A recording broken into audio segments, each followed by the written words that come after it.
नमस्कार, मैं हूं अभिनय आकाश और आप देखना शुरू कर चुके हैं प्रवाह साक्षी का special show most live information यानी एमआरआई। साल 2016 जुलाई का महीना, तुर्की के Turkish radio and television corporation यानी टीआरटी के दफ्तर में एंकर पर बंदूक तान विद्रोहियों ने एक ऐलान पढ़ने को कहा। ऐलान क्या था? वर्तमान सरकार ने देश का लोकतांत्रिक और धर्मनिरपेक्ष चेहरा बिगाड़ दिया है। अब तुर्की का शासन पीस एट होम काउंसिल के हाथों में। ये काउंसिल तुर्की के लोगों की सुरक्षा करेगी। अर्दोआन सरकार पर मानवाधिकार का उल्लंघन, भ्रष्टाचार का बढ़ावा, संवैधानिक अधिकारों पर रोक जैसे आरोप लगाए गए। ये तब की बात है जब तुर्की में एक तख्तापलट की कोशिश देखने को मिली थी, लेकिन कट टू साल 2025 मार्च के महीने में एक बार फिर से तुर्की विरोध की आग में सुलग रहा है। दुनिया में इस्लामिक खिलाफत को वापस लाने का सपना देख रहे अर्दोआन की कलई अब खुलकर सामने आ रही है। अर्दोआन की तानाशाही का ही यह नतीजा है कि आज तुर्की की सड़कों पर भड़के लोग अर्दोआन के खिलाफ नारे लगा रहे हैं। तुर्की में इस्लामिक खिलाफत वापस लाने का मंसूबा रखने वाले राष्ट्रपति रिसेप तैयब अर्दोआन विद्रोहियों को पूरी तरह से कुचलने में जुट गए हैं। तुर्की की पुलिस ने अर्दोआन के सबसे बड़े प्रतिद्वंदी और देश के सबसे बड़ी आबादी वाले शहर इस्तांबुल के मेयर को हिरासत में ले लिया। पूरे देश में अर्दोआन की हरकत को लेकर गुस्सा भड़का हुआ है। आखिर क्यों सुलग रहा है तुर्की? सड़क पर क्यों हजारों लोग उतरे हैं? पूरी कहानी विस्तार से बताते हैं। तुर्की में हो क्या रहा है, सबसे पहले ये जान लेते हैं। तुर्की में रहना है तो अर्दोआन अर्दोआन कहना है, नहीं किया तो आपको रास्ते से हटाने की साजिश की जाएगी, गिरफ्तार किया जाएगा, फर्जी केस में फंसाकर जेल में बंद कर दिया जाएगा। 19 मार्च 2025 को इस्तांबुल में ऐसा ही कुछ दिखा, जहां पुलिस शहर के मेयर इमामोग्लू को उठाकर ले गई। इसके बाद कई शहर में प्रदर्शन शुरू हुए। कई लोगों ने अर्दोआन तानाशाह के नारे लगाए। सरकार ने इस्तांबुल में 4 दिनों तक प्रदर्शन पर बैन लगा दिया। इसके बावजूद लोग सड़कों पर उतर रहे हैं। जानकारों का कहना है कि तुर्की में ऐसा गुस्सा कई वर्षों में पहली बार देखने को मिला है। इमामोग्लू पिछले कुछ महीनों से अर्दोआन के सबसे बड़े प्रतिद्वंदी बनकर उभरे। उनके लीडरशिप में सीएचपी ने 2024 के लोकल इलेक्शन में जबरदस्त जीत दर्ज की थी। इससे अर्दोआन की बादशाहत को भारी झटका लगा था।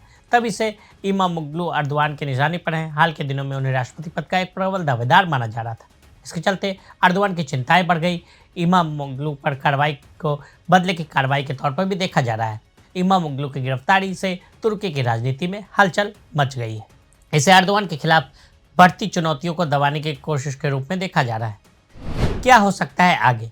इमामोग्लू पर इस्तांबुल नगरपालिका चुनावों के लिए कई कुर्द समूहों के साथ कथित रूप से गठबंधन करने के प्रतिबंधित कुर्दिस्तान वर्कर्स पार्टी या पीकेके की सहायता करने का भी आरोप लगाया गया है। तुर्की में दशकों से चल रहे विद्रोह के पीछे पीकेके का अंकारा, वाशिंगटन और अन्य सहयोगी द्वारा आतंकवाद संगठन घोषित किया गया है। अगर इमामोग्लू पर पीकेके से संबंधित साबित होते हैं तो उन्हें मेयर पद से हटाया जा सकता है। इमामोग्लू पर पहले से ही कई आपराधिक मामले दर्ज हैं। हाल ही में एक विश्वविद्यालय में उनके डिप्लोमा को अवैध घोषित किया था, जिससे उनका राष्ट्रपति चुनाव लड़ने की संभावना है। क्यों निशाने पर है मेयर? मार्च 2019 में इमामोग्लू को तुर्की के सबसे बड़े शहर का मेयर चुना गया, जो अर्दोआन की जस्टिस एंड डेवलपमेंट पार्टी के लिए ऐतिहासिक झटका था, जिससे एक चौथाई सदी तक इस्तांबुल को कंट्रोल किया था। अर्दोआन की पार्टी ने अनियमितताओं का आरोप लगाते हुए 16 मिलियन की आबादी वाले शहर में नगरपालिका चुनाव के नतीजों को रद्द करने पर जोर दिया। फिर चुनाव हुए जिसमें इमामोग्लू फिर जीते। जर्मनी के चांसलर ने बताया खराब। इमामोग्लू राष्ट्रपति रेसेप अर्दोआन के कड़ी प्रतिद्वंदी माने जाते हैं। आलोचकों का मानना है कि यह कार्रवाई अर्दोआन की सत्ता को मजबूत करने के लिए की गई है। जर्मनी के चांसलर ओलाफ शॉल्ज ने इस घटना की निंदा करते हुए इसे तुर्की के लोकतंत्र और यूरोप तुर्की संबंधों के लिए खराब बताया। साल 2016 में विद्रोहियों ने इस्तांबुल पर कर दिया था कब्जा। 15 जुलाई 2016 की बात है। तुर्की के मिलिट्री हेडक्वार्टर में हंगामा मच गया। शाम के 4 बजे थे। उसके पास एक खुफिया रिपोर्ट नेशनल इंटेलिजेंस ऑर्गेनाइजेशन यानी एमआईटी की तरफ से आई। कुछ हैरत अंगेज जानकारियां उसके हाथ लगी थी। एमआईटी ने तुरंत ही रिपोर्ट बनाकर आर्म फोर्स के चीफ ऑफ जनरल स्टाफ हुलूस अकर को भेज दिया। इस रिपोर्ट में कहा गया कि सेना का एक गुट लंबे समय से तख्तापलट की साजिश रच रहा है। कल की रात देश में कुछ बड़ा होने वाला है। कहाँ और क्या, इसके बारे में सब कुछ अनुमान लगाया गया। चीफ ऑफ स्टाफ ने तुरंत राष्ट्रपति रेसेप तैयब अर्दोआन को फोन मिलाया। राष्ट्रपति उस वक्त छुट्टी मनाने के लिए तुर्की के साउथ वेस्ट इलाके मामरस में थे। वो फोन रिसीव नहीं कर पाए। ये बड़ी संकट की घड़ी आर्म फोर्स के चीफ ऑफ जनरल स्टाफ के सामने आ गई। अकर ने एमआईटी के चीफ को साथ लेकर तय किया कि संभावित खतरे से कैसे निपटा जाए, आर्मी की यूनिट को कहाँ तैनात किया जाए। उन्हें लगा कि वो पूरी स्थिति को संभाल लेंगे। क्या ऐसा हो पाया? जवाब है नहीं। चीफ ऑफ आर्मी स्टाफ का सेक्रेटरी विद्रोही गुट के साथ मिला हुआ था। उसने मीटिंग वाली बात वहां तक पहुंचा दी। मामला बिगड़ गया। विद्रोही गुट प्लान के मुताबिक समय से एक दिन पहले ही एक्शन में आ गई। शाम तक पूरे देश में हमले शुरू हो गए। इस्तांबुल के 2 बड़े पुलों को बंद कर दिया गया। उस विद्रोही गुट ने इस अपने कब्जे में ले लिया। राजधानी अंकारा के आसमान में फाइटर जेट उड़ने लगे। इस्तांबुल के हेलीकॉप्टर से बमबारी की जा रही थी। जनता दहशत में थी। सरकार को पता ही नहीं चला कि क्या हो रहा है। प्रधानमंत्री ने ऐलान किया कि सेना विद्रोहियों का सामना कर रही है और थोड़ी देर में हालात ठीक हो जाएंगे। लेकिन कुछ ही देर में अकड़ को अरेस्ट कर लिया गया। उन्हें तख्ता पलट के कागज पर साइन करने को कहा गया। देश की जनता के सामने आए एर्दोगान।